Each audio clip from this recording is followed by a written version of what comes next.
कि तू हमें कितनी बार गिराएगा। अविनाशी का बच्चा हूं, अविनाशी ही हूं। शरीर बदलते रहेंगे लेकिन हम तेरे को देख लेंगे एक दिन तुम जीत जाओगे। अगर प्रभु के नाम का, तो फिर ये काम, क्रोध, लोभ, मोह, मद, मत्सर, आप पहले इनकी आंतरिक बात को समझिए। इनका निवास, जैसे किसी दुश्मन को मारना हो तो उसका निवास खोजे, उसकी कमजोरी खोजे, तभी तो उसको परास्त किया जा सकता है।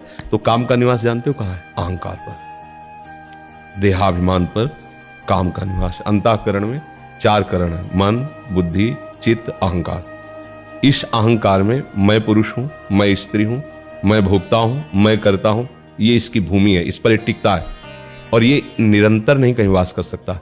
भगवान के वचन है, मात्रा स्पर्शास्तु कौन्तेय शीतोष्ण सुख दुखदा आगमा पाइनो अनित्यास तास्ते तिक्षस्व भारत। भगवान कह रहे हैं आगमा ये आता जाता है, कहां आता जाता है? अहंकार में आता जाता है। इसके घर का दरवाजा बंद करना पड़ेगा आने का। जब तक आप अपने में कुछ भी बल समझते हैं अहंकार, तब तक ये आपको परास्त करता रहेगा। और जिस दिन आप निर्बल होकर प्रभु की शरण में इस अहंकार को समर्पित कर दिए, फिर किसी की ताकत नहीं कि आपको परास्त कर सके। और ये निर्बलता तभी आएगी जब आप नाम जब खूब करेंगे। देखो 4-5 दिन की बात कहते हो, अगर 4-5 जन्म में अभ्यास ठीक हो जाए तो बहुत बड़ी बात है। अनंत जन्मों से बिगड़ेल मन अगर 4-5 दिन से अभ्यास ले रहा है, कोई बड़ी बात। आप पहले गंभीरता समझो। ये उकताए हुए कमजोर पहलवान जानते हो क्या करता है? जब अखाड़े में जाएगा तो पूरी की पूरी ताकत तो 2 मिनट में दिखा देगा, फिर इसके बाद दम से नीचे गिर जाएगा। जोरदार पहलवान क्या करता है? पहले जाकर सामने वालों को केवल संभालता है, उसके हर दांव का काट मारता रहता है, फेंकता नहीं।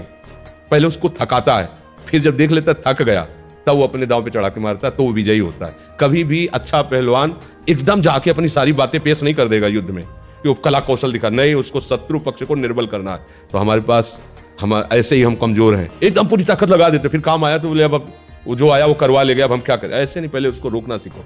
हमें परास्त नहीं करने की बात सोचनी, पहले हमें उसको सहना सीखना है। उसका वार आ रहा है, स्त्री शरीर तो पुरुष शरीर संबंधी आकर्षण, पुरुष शरीर स्त्री संबंधी या जनेंद्रीय संबंधी आकर्षण, उसके पास दूसरा पावर नहीं है। अब उसको हमें देखना है कि धर्मयुक्त है या अधर्मयुक्त। अगर धर्मयुक्त है, गृहस्थ है, हम कहीं विवश हो रहे हैं, तो उसमें कोई पाप नहीं है, तुम्हारे घर का सूत्र है, गृहस्थ धर्म में नहीं है। अब हम उसका जो आवेश आ रहा है काम का, राधा राधा यम ही न व्यथ्यन्ते, हे पुरुषों में श्रेष्ठ, जो उस व्यथा को सह जाता है, व्यथित इतना नहीं होता कि पागल हो जाए, वो परम पद का अधिकारी होता है। तो हमें सहना पड़ेगा ना, हमारे अंदर काम आ रहा है, राधा राधा राधा राधा राधा। वो कह रहे यहां चलो, ये देखो, ये खाओ पियो, हर बात अनसुनी, नहीं मान रहे। अब वो हमारा क्या बिगाड़ लेगा? बोलो क्या बिगाड़ लेगा? अब हम उसको इतना प्यार करते हैं कि दुश्मन ही नहीं मानते। वो कहता है वहां चलो, हम खड़े हो जाते हैं। वो कहता है ये करो, हम कर देते हैं। वो कहता है ये देख लो, हम देख लेते हैं। वो कहता है सूंघ लो, हम सूंघ लेते हैं। वो ये छू लो, हम छू लेते हैं। अब हम उस पर विजय प्राप्त कर पाएंगे? हम दुश्मन के इशारे पे चल रहे हैं। हम विजय प्राप्त करने के लिए पहले आप अपना पक्ष दृढ़ कीजिए कि यह हमारा दुश्मन है, ये हमको भगवान से विमुख करने में पूरा का पूरा जोर जन्म जन्मांतरों से लगाता रहे। अब हमको लड़ना है, हमारे पास बल है, भगवान नाम। हाँ, नाम रूपी जहाज में चढ़ गए, पार हो गए समुद्र से। ये मगरमच्छ आदि जो काम आदि है, ये तैरने वाले को लील सकते हैं, जहाज पे चढ़ने वाले को नहीं। नानक नाम जहाज है, चढ़े सूतरे पार। नाम पर बैठ गया ना, पार हो गया। आज तक कोई ऐसा नहीं मिला कि हम नाम रूपी जहाज पे बैठे भैया बूढ़ गए। जीवन भर गंदा आचरण बना और अंतिम समय अपने बालक के लिए नाम उच्चारण कर लिया, नारायण, तो भगवान का पार्षद आ गए और उसका मंगल कर दिया। नाम जप करो। और ये छोटी मोटी लड़ाई नहीं है, बड़ी ऊंचाई तक ये अपना अधिकार रखते हैं, क्योंकि ये भगवान की ही शक्ति से शक्तिमान है। और वो ऊंचाई, जब तक अहंकार इतना भी रहेगा तब तक गिरना पड़ेगा, ये ध्यान रखना। वो अहंकार मिटिया मिट ऐसे ही होगा जब अंतिम समय देखते हैं कि हार गया। ये जीव बहुत कपटी है, ये कहेगा कि मैं हार गया, लेकिन अंदर से नहीं हारता। भगवान अंदर की बात देखते हैं। जब अंदर से हार गया तो हरि गुरु उसकी बांह पकड़ लेते हैं। फिर गुरु मेहरबान, चेला पहलवान कोई उसे परास्त ही नहीं कर सकता, कोई परास्त नहीं। ऐसा नहीं कि ये काम क्रोध केवल आपको ही सताए हैं, ये संतों को तो आते ही नहीं है या आए ही नहीं है, सबको रोना पड़ा है। सबको भगवान से प्रार्थना, नाथ मुझे बचा लो। और प्रभु का नाम, प्रभु का बल, धीरे धीरे ऐसी स्थिति, ऐसी ऊंचाई आई कि वो छू ही नहीं पाते निर्मल अवस्था में भगवान। और आगे चलकर तो कोई काम आदि रह ही नहीं जाते, सब भगवत स्वरूप हो जाते हैं, सब भगवान है, सब में प्रभु, ऐसा अनुभव होने लगता है। पहली बात तो घबराओ मत। ये जो हमारा रोना धोना शुरू हो जाता है, ये सबसे बड़ी हानि है। शत्रु पक्ष के लिए तुम इतने कमजोर हो गए हो। अरे भाई ऐसा नहीं, हम भगवान के बच्चे हैं यार, मतलब ऐसा क्या?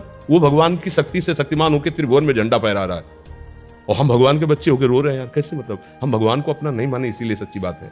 जिस दिन आप अपने गुरु के हो जाओगे, भगवान के हो जाओगे, तो आपके अंदर एक तेज आ जाएगा, एक शक्ति आ जाएगी, सबसे लड़ने की सामर्थ्य आ जाएगी।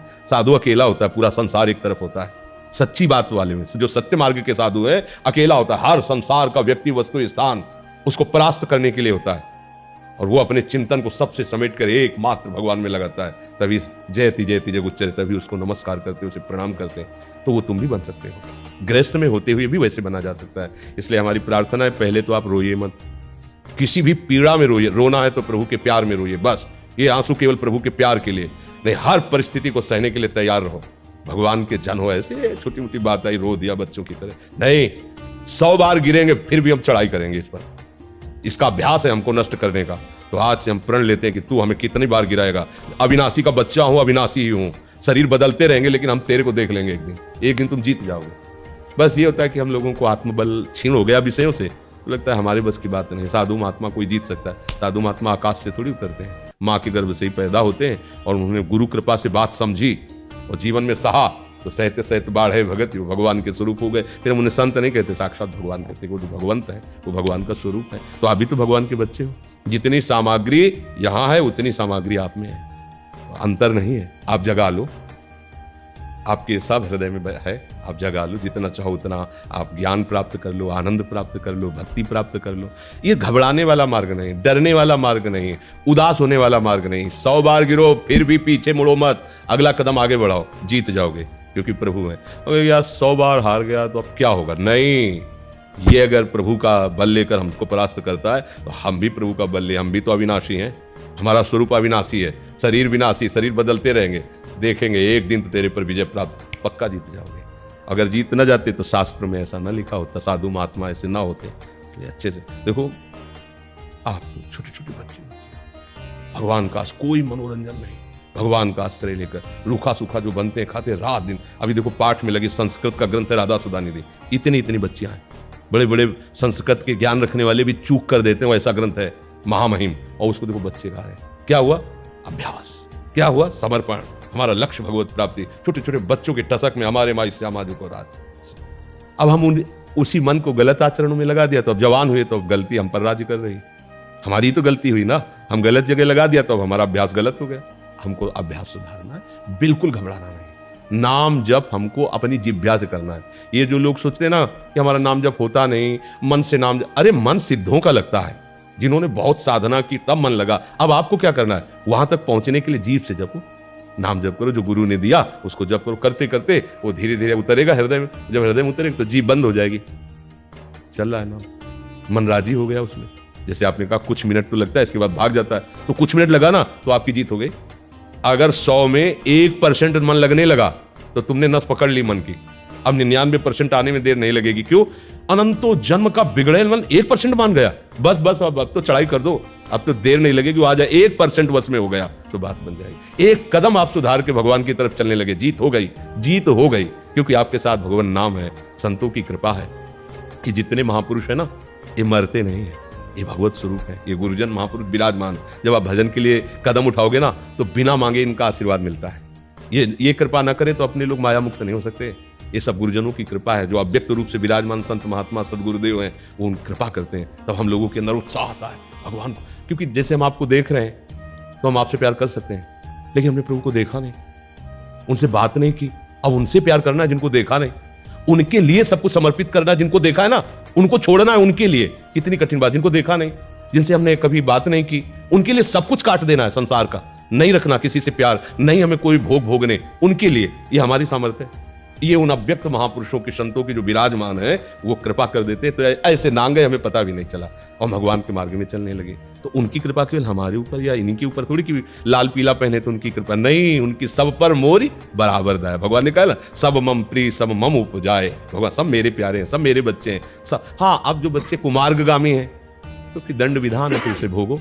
उनका प्यार किसी के लिए पक्षपाती नहीं होता, वो बहुत कृपा करते हैं। और जब आप उनका भजन करते हो तो आपको अनुभव में आता है कि भगवान पक्षपात करके हमें ज्यादा प्यार कर रहे हैं। और एक को लगता है भगवान जो है हमारे ऊपर नाराज है। तुम ऐसे कर्म कर रहे हो तो तुम्हें ऐसा अनुभव हो रहा है, वो नाराज नहीं है, वो तो बड़े कृपालु हैं, वो तो हर समय कृपा ही करते रहते हैं। समझ में आ गई बात?